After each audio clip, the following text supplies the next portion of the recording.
I can't live with the alternative. A young PFC sat in the comms center listening to an extraordinary conversation. The usually calm, composed Captain Stewart was losing his cool. General Jackson, the situation is dire. If the insurgents use human shields, innocents will die. We need to act now. You have your orders, Captain. You are authorized to fire upon anyone who approaches the camp, even human shields. Our boys' safety comes first. With all due respect, sir, may I speak with General Watts? General Watts is busy. I'm handling this situation. Do you have a problem with that? Yes, sir, I do. In contrast, I would never question your decisions regarding logistics. However, I believe someone with combat experience would be a better decision-maker in this case, said Stewart, his frustration growing.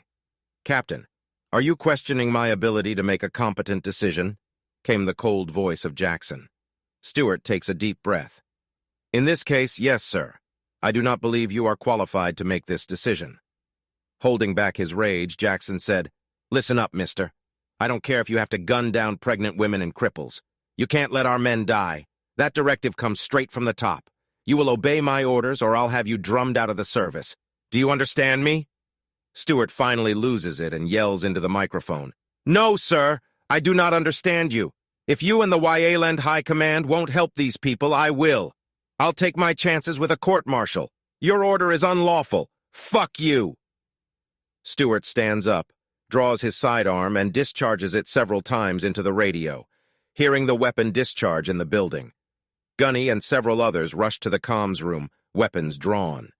Entering the room, they see Captain Stewart standing over the ruined radio, a PFC cowering in the corner. The trembling PFC looks at his enraged captain. Sir, what about the spare radio? Stewart looks into the corner, nods, and casually puts an energy bolt through the spare radio. After a brief pause, the captain spins around and leaves the room. We just lost comms with HQ. We're on our own now. Meet up in the conference room. Gunny, do we have a plan? Gunny was a petite woman but gave off a don't fuck with me vibe. An ugly scar ran along her right cheek, making her look like a born killer. She was also an accomplished combat veteran and the glue that held the company together. Yes, Captain. New intelligence shows that the insurgents have about 100 hostages they plan to use as human shields. These hostages consist of women and older children tied to an insurgent. We have good reason to believe they will be the spearhead of the assault on the camp. Does that mean we are going to be gunning down civilians? A concerned Captain Stewart asked. Not necessarily. It seems that our guys got bored while on patrols and taught the kids a game.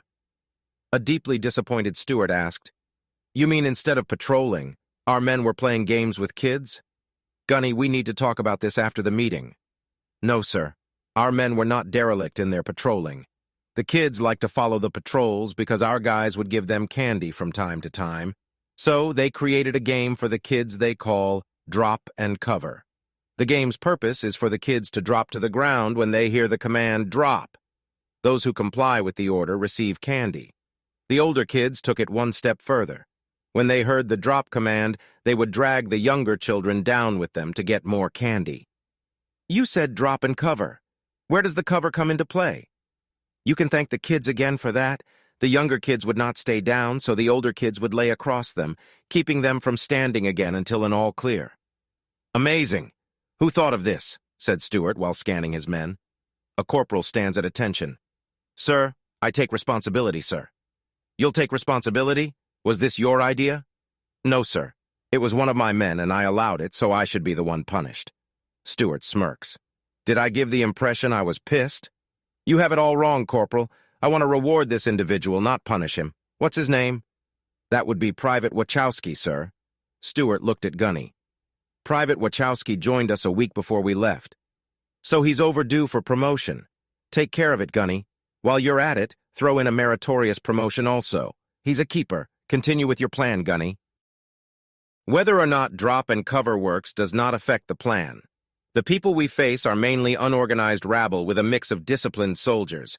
Our primary concern is these soldiers. We will have 3 stations facing the mob, right, center, and left. Here we will place sharpshooters in elevated positions whose job is to cause panic and mayhem in the main body of the insurgents. They must shoot behind the human shields and try to pick off leaders or anyone trying to organize a viable response to our actions. We have pulled back the outposts and placed them at the main camp gate out of sight of the insurgents. They will fire upon the bandits from the rear and have the same duty as the sharpshooters in front. They outnumber us 10-1.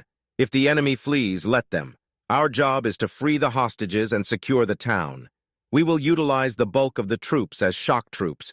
They will assault the enemy's formation head-on with the explicit task of freeing the hostages.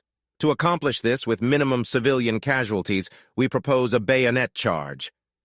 The room went quiet while everyone let what Gunny said sink in. Captain Stewart said, "You realize there hasn't been a bayonet charge anywhere in the world in decades. That and the fact the men haven't trained with bayonets since boot camp. Why a bayonet charge?" Twofold. First, we need to reduce the risk of harming civilians. An energy bolt can pass through 2, sometimes 3 people if they aren't wearing armor. We will remove our Stanley generators from our weapons until ordered to insert them to reduce this risk. Second, nothing puts the fear of God into someone more than a bunch of screaming maniacs bearing down on you with the intent of putting cold steel between your ribs. A shiver goes through the people in the room while visualizing what Gunny just said. Seeing death in your face is a lot more disturbing than dying from some random energy bolt or bullet. Granted, you're still dead, but the idea of seeing your death approaching was disconcerting. 10 hut! Everyone snaps to attention as Captain Stewart walks on stage. At ease. Today I'm here to request a favor from the men and women of the company. An unsettling murmur goes through the auditorium. Gunny snaps, "Quiet!" The room falls silent. As I said, this is a request, not an order. Your decisions will not affect your evaluation if you refuse. For those of you who haven't heard, there is a hostage situation in town. Also, 1,000 insurgents are coming this way to take the camp. I do not doubt that we can easily rout these thugs without too much effort. However, these cowards are using the women and children from the town as human shields. There is a stirring in the formation, but the soldiers remain silent. HQ has ordered us to remain in the camp and fire upon anyone who approaches, even the human shields. We have since lost contact with the higher-ups, so I'm taking it upon myself to rescind the previous order. As the commander on the ground, I take full responsibility for what's to come. Captain Stewart then explained the plan to his soldiers and what they hoped to accomplish. I need volunteers to directly assault the enemy's front to free and protect the hostages. I'm not going to shit you. We will be exposing ourselves to immense danger, and there is a high risk of injury or death. That's why I'm asking for volunteers. Gunny and I will be leading the charge, but the two of us can only do so much. Are there any questions? There was silence in the ranks. Every soldier was thinking about what they should do. The safe thing was to sit tight, but then they would be forced to fire upon the people they had protected all year. They could join the assault and run the risk of death, and it still might not be enough to save the hostages. No one wanted to be the first to volunteer, but no one wanted to shoot innocent civilians. In the middle of the formation, a hand goes up. Yes, go ahead, Stewart looks to Gunny for help. Gunny whispers, Private Wachowski. Yes, go ahead, Private Wachowski. Sir, may I address the formation? Stewart thinks. Who is this guy? He's pretty bold. I like him. Please do, Private. The floor is yours. Wachowski wades through the formation and walks up on the stage. A young private, still a teenager facing a large group of seniors, should be nervous and frightened. But not this young man. Standing straight and looking out over the crowd, Private Wachowski spoke in a firm, loud voice. I might be young and naive, as some of you claim. Yes, I'm idealistic. That is a privilege of youth. I'm not going to ask you to volunteer because it's the right thing to do or because you will have to live with your decision for the rest of your life. But I do want to remind you of something. You did volunteer to be a soldier, knowing that there may come a time when you will have to put your life on the line. Or were you hoping that day would never come?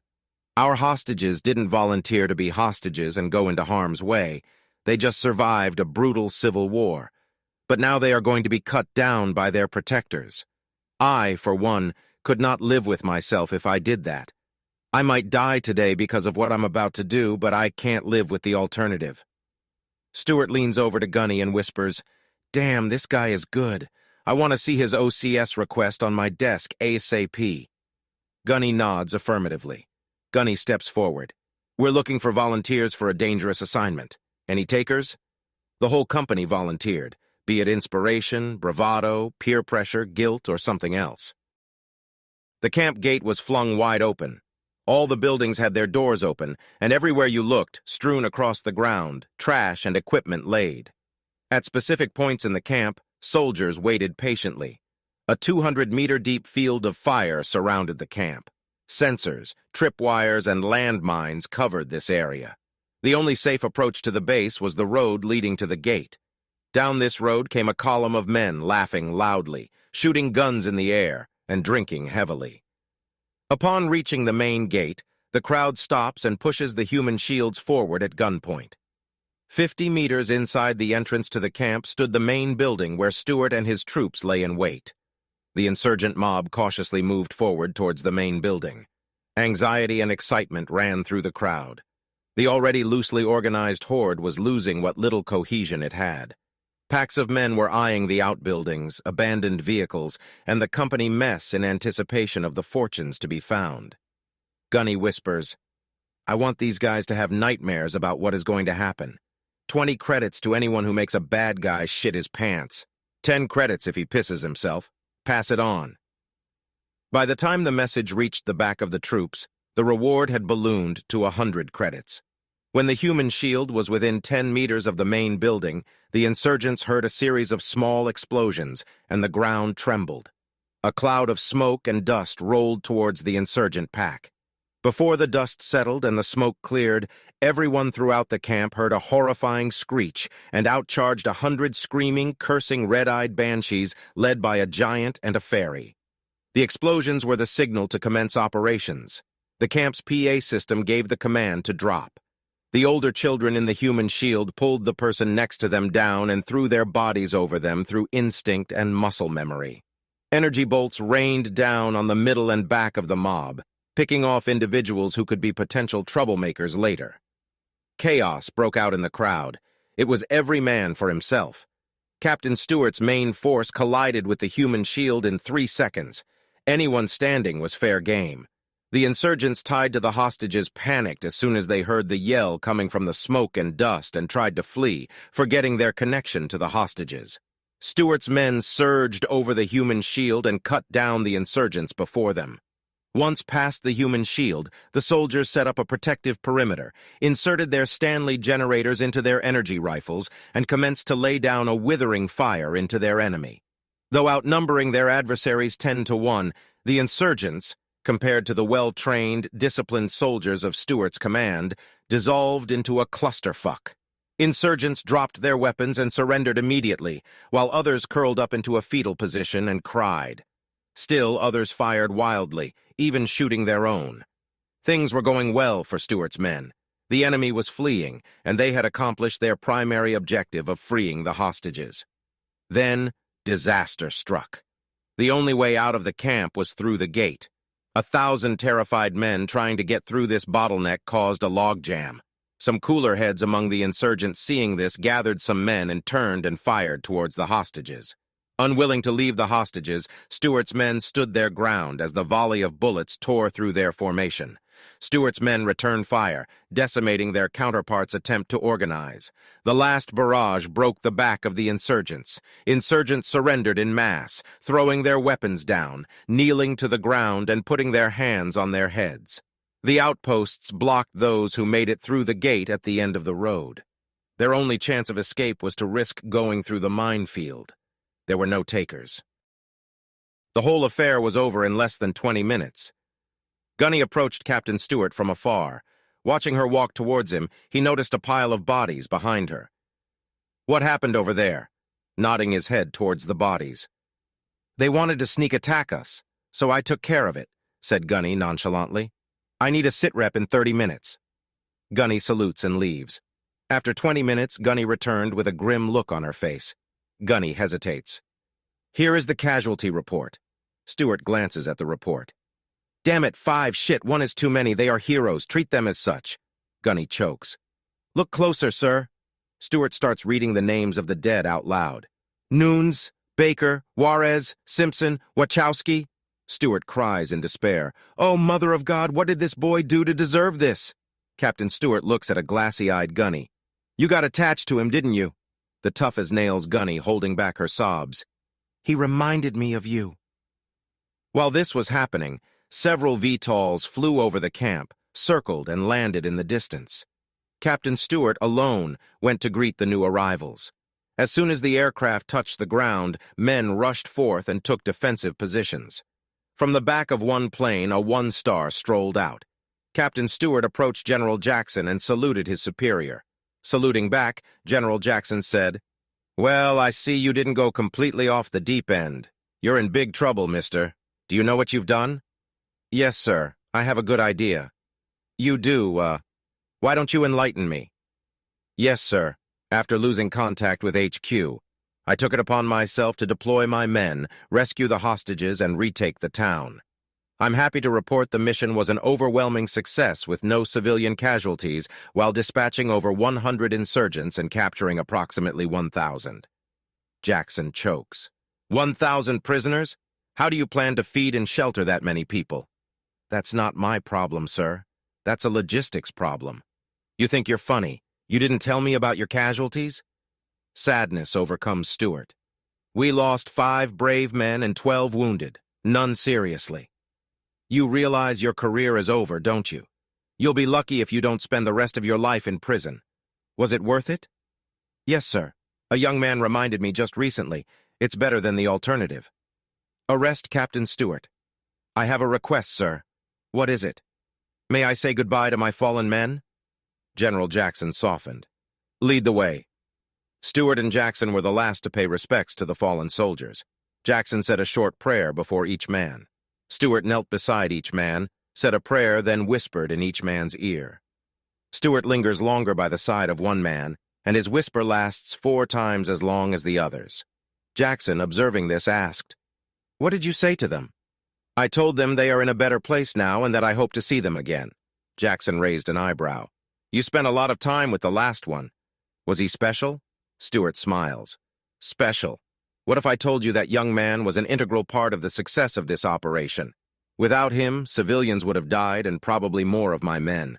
He was a born leader, intelligent, inspirational, committed, and honorable.